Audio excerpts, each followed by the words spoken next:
Welcome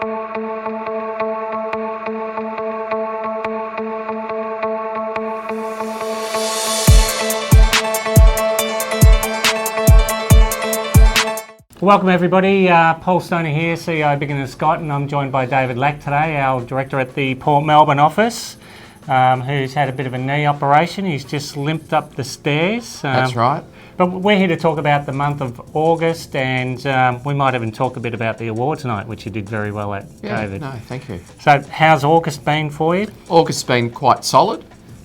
We would have certainly liked a few more listings, but the properties that we did offer sold exceptionally well.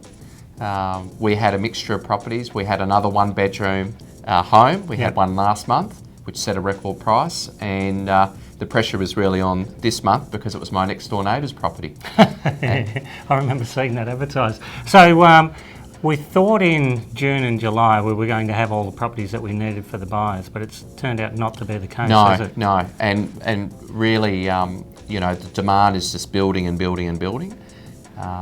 We certainly have quite a few listings at the moment, but I think once that AFL Grand Final comes and goes, I think hopefully the supply is just going to get much better. Yeah. So what is the feeling of the buyers? Because every week you're meeting more and more, and most of them are looking for the same sort of thing. So are they frustrated, or they just understand they have to wait?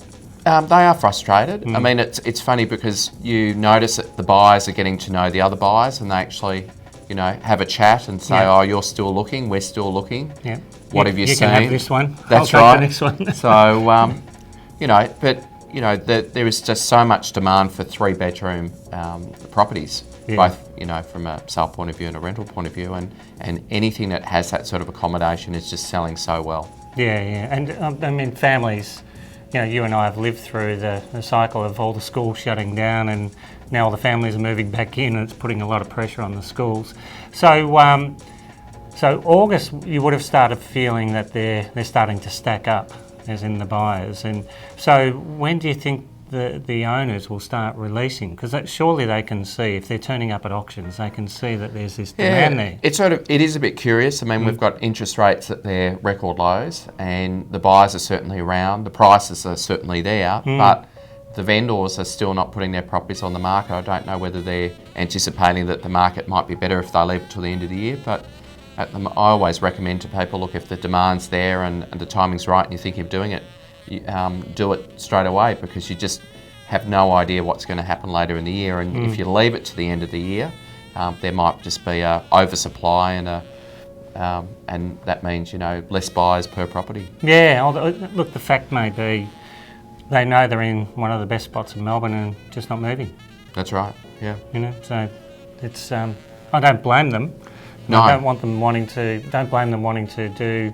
Pay another lot of stamp duty either. In three-bedroom homes aren't cheap anymore. No, well that's right. I mean, if you look at the average properties that we're selling now, three-bedroom homes, very hard to get something under $1.5 million. Where you're talking $75,000-$80,000 in stamp duty. Yeah. So if you are out there thinking about selling, that it has never been a better time to get on the market now. So let's talk about that, your neighbour's place, so record price. So record price, very hard property to appraise. It was a one-bedroom home. It was beautifully presented. One bedroom upstairs, downstairs, had a lounge, bathroom, kitchen, small dining area. There was a little building at the back, which we described as a studio, but it was really, a tiny space, but good to, if you work from home. We had a reserve of 1.2 and the first bid was 1.2. We had 6 people compete. It sold for 1,475, $1,475,000. Wow. For one better. One better, no ensuite. People looking at, doing a bit of work to it. So bit edgy. Yeah. Yeah, good. So property management wise, if there is that many people, that they do want to still move into the area, so a lot of people renting. Look, there's a strong demand. We spoke about the sweet spot last month of being 3-bedroom homes both for sale and for rent. That's continued. We've listed a few 3-bedroom properties and opening them this week, but I would say that they will probably have multiple applications by Monday, and it'll be a matter again of choosing the best applicant. Yeah. It's rough. It's a bit of a pressure cooker. It is a bit of a pressure cooker. It'll be interesting to see what it gives. Yeah, I mean, there's still, the 1 and 2 bedroom apartments, there's still a bit of an oversupply, and there's still a lot of cranes and a lot of construction, but those properties that are slightly bigger, a bit more proportion, not necessarily as up to date as some of the modern apartments, they're just going in a week. Like it's just, very, very strong rental market.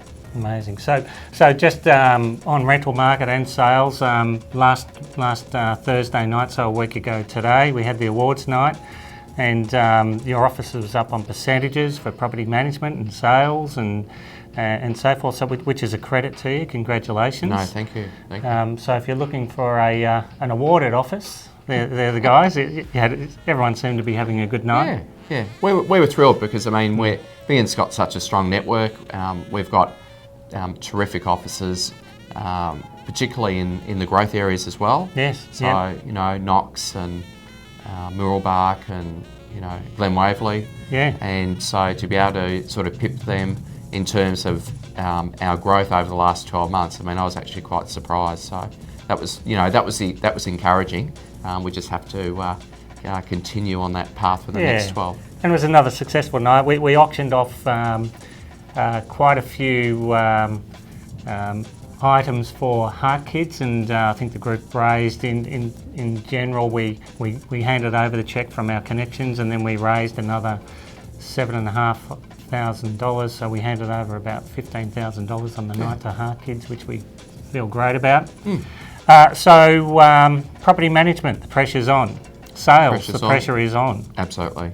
So we're really going to be sprinting now till the end of the year, aren't we? It's just a matter of if you're trying to pick the market, really, we never know. It goes from week to week, but now is the time. I can't overemphasise that enough. Absolutely. I mean, we always recommend, people sort of ask us for, about timing, and I think that, if you're able to get your property on the market in October versus November, you're probably going to have more buyers. The buyers don't go away in November, but November tends to be probably the busiest month because people sort of go, oh my God, Christmas around the corner, put their property on the market. But you seem to have a lot more competition. And a few distractions because we've got Melbourne Cup and Oaks Day and all those distractions, and you don't realise until you're in it that they're there. So let's talk about September. How's it shaping up? September is solid. We've had auctions every weekend. And they should all sell and sell well. Good.